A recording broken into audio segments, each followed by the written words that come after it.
Hello, everyone. This is Tim Gamey with Alborz Real Estate, and I have with us Karena Patel. She's also a licensed realtor in our office, and we have lately been getting a lot of calls from our clients and people who find us online about pets and service animals, or ESA, which stands for Emotional Service Animal. And of course, Karena, who is a pet owner, we wanted to invite her on board and talk to all of us exactly what we should know and how to handle when we have a rental applicant who wants to rent your property or one of the properties we manage, and they ask us about pets. So, Karena, Yes. how are good. you? Thanks for inviting me. There's a few different ways that it goes when we have an applicant that has a service animal. As you said, there's two different kinds. There's emotional support animal, and then there's an actual service dog that works for the owner.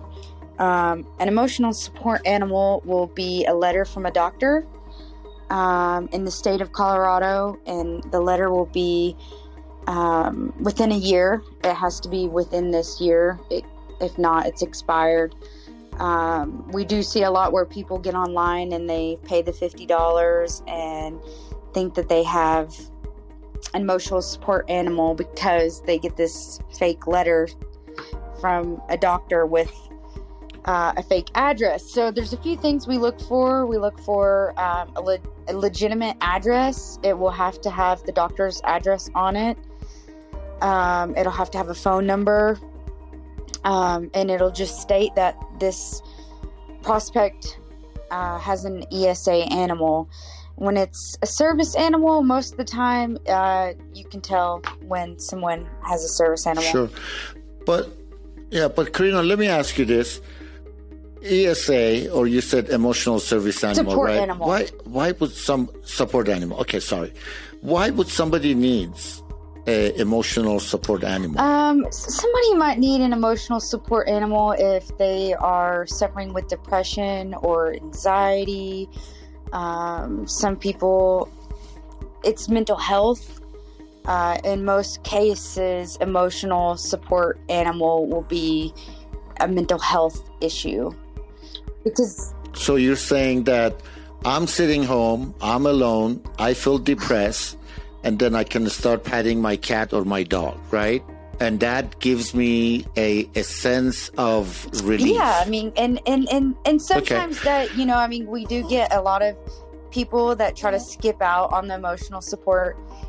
And, they don't want to pay the pet deposit, so they get this, or pet rent, so they get the letter. But there is cases where people have high anxiety and, just having their cat or their dog around them and petting them, or just sitting beside that animal, it does help their nerves. Like I said. But is the animal defined? I mean, what could it be? Can it be a rabbit, a cat, a dog, a bird? Is there any limitation? Is there any, let's put it this way, is there any creature that does not fit in that category? I don't have the fair housing laws up now in front of me, but there is a long list of animals that do qualify for ESA letters. I believe chicken is on there, and pigs. It's a wide range of animals, and I know that they were coming down on that law on what would qualify as an ESA animal. So there is the list of animals that do not fit the definition. Yeah, there is. Okay. And you said it's under the fair housing paragraph definition. There will be a list of animals on their page that would qualify and would not qualify. I see. I see. Well, folks, if you want to know what that list is, you can either go to the site of, I'm sure you can Google Fair Housing Act for the service animal or the animals, or you can always call Karena, 720-695-7062. So you said that there are animals that people have in their lifestyle that helps them with their depression or any other Anxiety. Reason that their anxiety that their doctor would recommend them to have.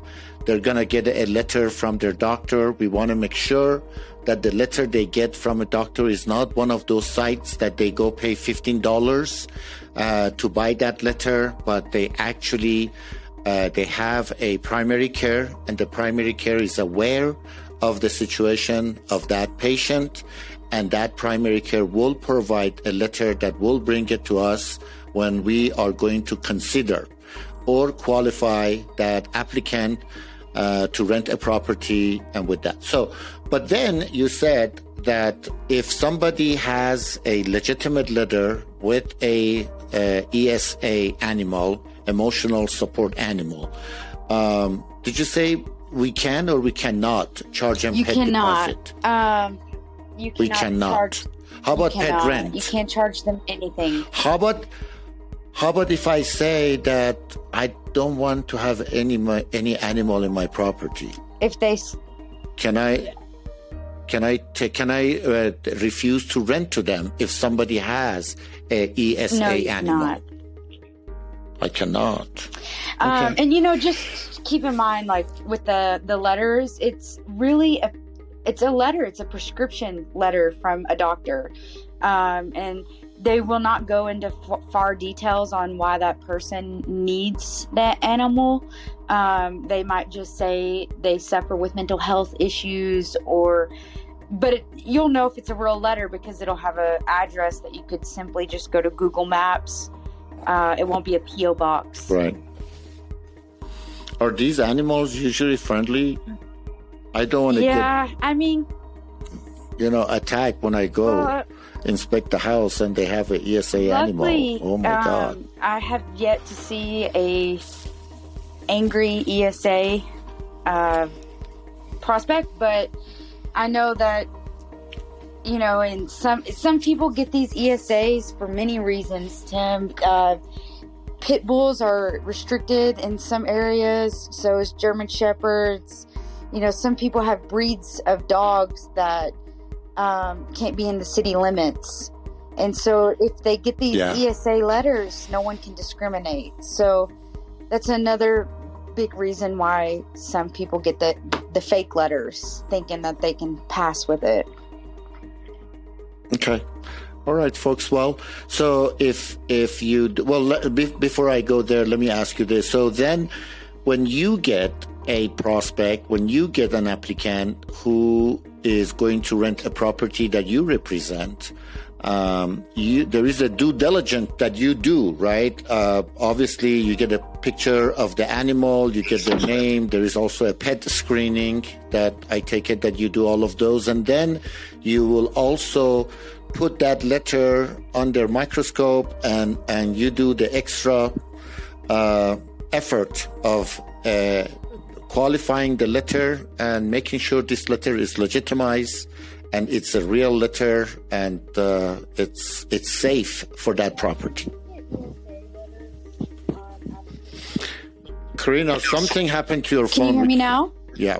Oh, okay. Yes, I can. What I was saying is when we get applications with ESA letters attached, we really do our homework on the screening of the pet.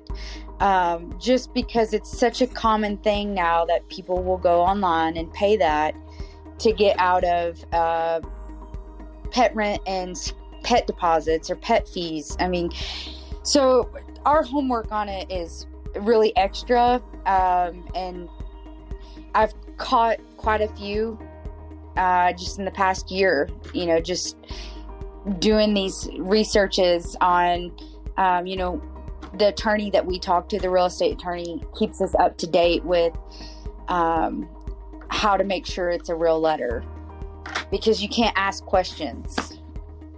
because that's considered So discrimination. let me ask you a question. I've met your dog and I love your dog. Does your dog have anything to do with qualifying your ESA animal? Does my dog? I guess I'm a little confused on your question. I know your dog is so friendly. Yeah. Okay, so folks, if you are renting one of your rental properties and they come to you and the applicant or the prospect says that they have a service animal, or I'm sorry, a ESA animal, that's in a summary, things that you should know and things, the do's and do nots that you will have to do in this process. Keep in mind that you cannot discriminate against somebody who has an emotional support animal. With a real letter. Nor can you, with a real letter. Nor can you charge them a pet fee or a pet rent. And however, I know Karena had told me this before, that does not mean if that animal causes damages to your property that you cannot charge the tenant for the damages. You can always charge a tenant for the damages that are caused to your property, whether it's done by a human being or animal, and doesn't matter what is the title of that, either animal or the human being. The properties, any damages beyond wear and tear are the landlord responsibility or the property owner responsibility to charge, to document, making sure you have the pictures of before and after, and do a legitimized and rational charge for those damages. Okay, Karena, so let's move on to the support animal. Help us understand the difference between emotional support animal and the service animal. Well, a service animal will work for their owner, someone that might be blind, someone that might have seizures. These are all animals that have been through training to help protect their owner. Someone that can't hear. I mean, the list goes on. It's for someone that is handicapped or has another health issue, which doesn't mean mental health. Most cases, in a support animal will not work for their owner. They are there to just be there to support that person. They're not trained. They don't have to be trained. It's literally a letter just saying this person needs that animal to help their well-being of life. That's Sure. what a real ESA letter from a real doctor would say. But they do not work for their owner. They're just there to comfort. Right. I think that's the key word. They're there to comfort. Yeah. If that person is feeling lonely or depressed or there is anxiety, that animal will help that person to calm down. I can see it. I mean, I've always grown up. Our parents always had different types of animals. I come from a very large family. We always had cats, rabbits, birds, everything. And it helped us a lot. We grew up with them. And grew up, with animals, and I lived alone for a long time. And I could see it's supportive to come home. It's good for your mental health to come home. And if you are alone, you do have something living there. Defining if you really need that would be a doctor. But it is a comfort thing. They don't need a vest or anything. ESA and emotional support animals, they don't wear tags.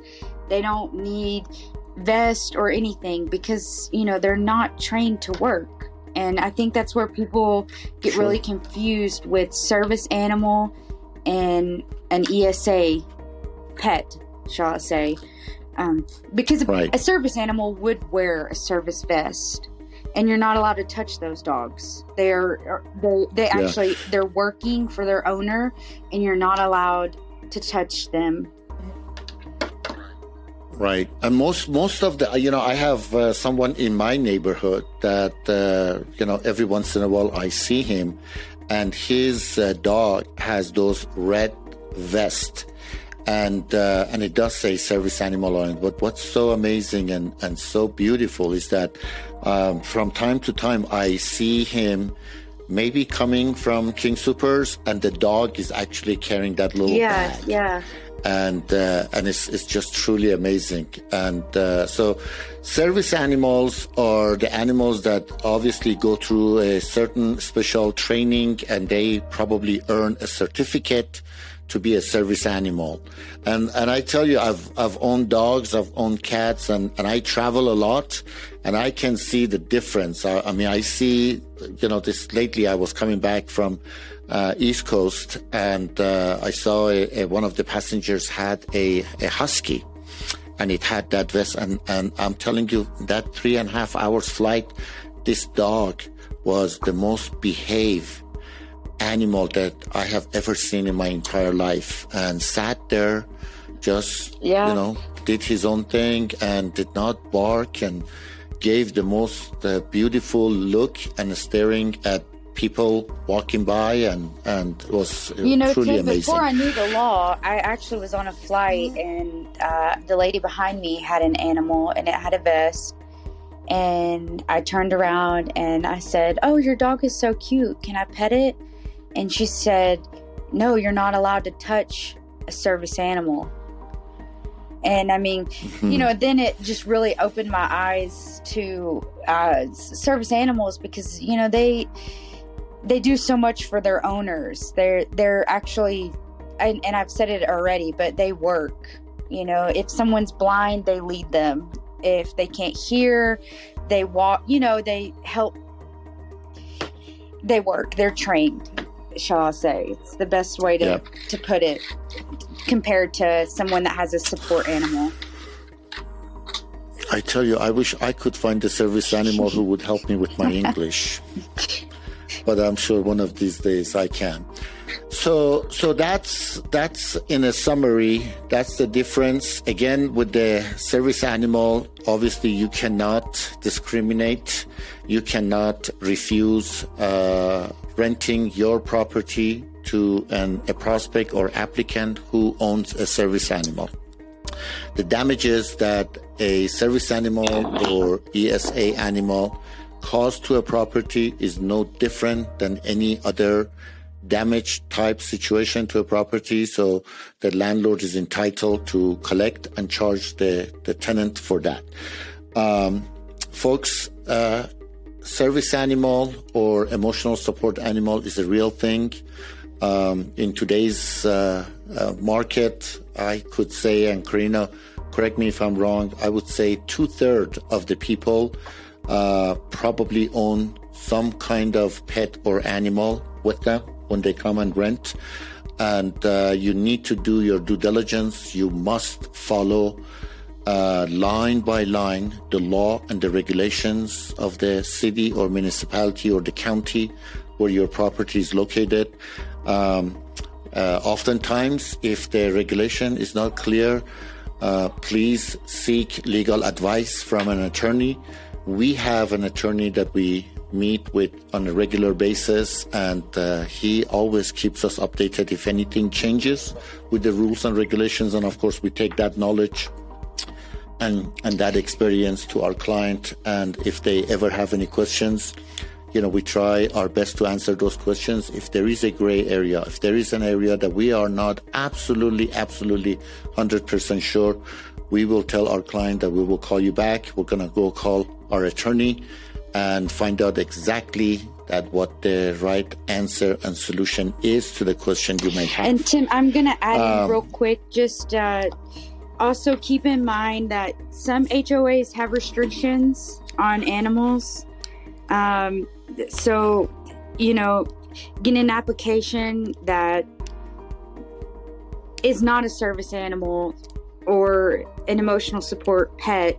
If that HOA does not allow pets, you want to know your HOA bylaws as well. Because, I've ran into that issue before where some HOAs just don't allow any pets, cats or dogs. Right. Yeah, but that doesn't apply it does to not. ESA and service. Yeah, you're absolutely right. But it's a very important topic. It's, as a property owner, you must know this very well. Again, if you ever have any questions, we're always there for you. If you want to talk to Karena, her number is 720-695-7062. If you want to call Alborz Real Estate, the property management division, the number is 720-222-9616. Folks, thank you very much for your time. We wanted to keep this one short, 15-20 minutes, so you don't get bored with the subject. We are only a phone call away if you ever have a question for us. Alborz Real Estate company has been around for over 20 years. We have a property management division. We do a lot of buy and sells. We also represent about a half a dozen banks with their foreclosures. So we are a one-stop, reliable service for you. If you have a residential property and if you have any questions or if you want to know more about our services, please just give us a call. Thank you very much. Until our next podcast, which will be next week or sooner. And we'll talk to you soon. Bye. You're Thank you, welcome. Karena. Thanks. Bye-bye.